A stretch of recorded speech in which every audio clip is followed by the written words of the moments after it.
te hati haunui a Pārangi, me te whanau apa nui oki, pira Potaka tōku ingoa. For those of you who just didn't understand what I just said, I've just told you the centre of the universe is the Whanganui River. Rob, who was on the panel prior to us, made a statement that everyone was pretty happy to be here. Well, I'm the only one who's not happy, because I knew that by being here I would have to confess to Robert that the strategy he's employed me to implement, to develop and implement, I haven't taken one bit of notice of all those big brains this morning. Dave, all the way from Ireland, sorry bro, nothing. Jack, nothing. The approach we've taken a different look at the world. This approach is based on, not on research, it is based on the experience of two mates, Luke Crawford and I, who have worked over time with our own communities, with our own whānau. And by way of example, my whānau is quite a big group. My mum and dad's children, grandchildren, great-grandchildren, as of 6 weeks ago was 95. So it's quite a strong war party if we decide to go to war. But what we knew was that when we started thinking about the community liaison strategy to engage those communities as being identified as being less likely to participate in the 2013 census because they were overly represented in the undercount group, what we knew was that those people in those communities, first of all, are not going to be influenced by bureaucrats. They're not going to be influenced by researchers with the best data in the world.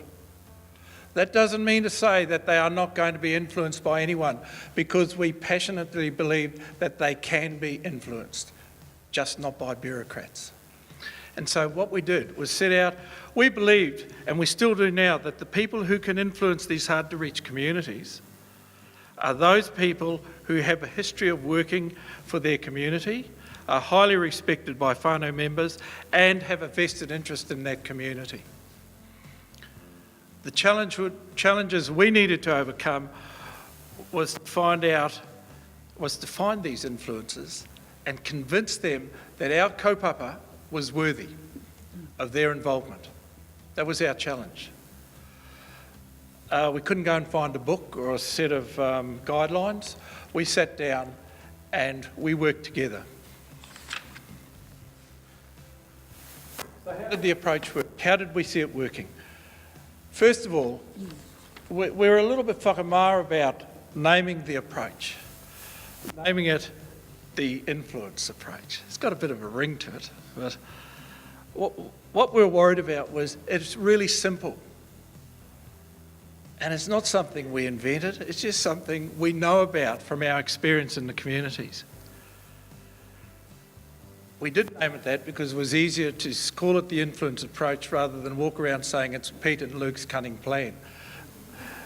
But we knew to be successful, we had to find advisors who knew their communities, were well connected and highly respected, and who already had a relationship with the key influencers in their communities. Sounds a bit like George, doesn't it, Raywin? We were fortunate her husband was one of our advisors in the Papakura, South Auckland area last year. But we needed those people, and I guess again the challenge was to find, how are we going to find those? What we know now is that the key to it was to be specific. We needed to be clear about the defined areas we wanted people to operate it in. We needed to be clear about the target community and be clear about the experience we required of those advisors. And I guess when we followed those three rules, we actually found people who were well connected, who had a passion for their communities. So the approach is find those influencers, help them to tell their stories or their motivational messages that will help mobilise their networks. Really simple. Well, not really.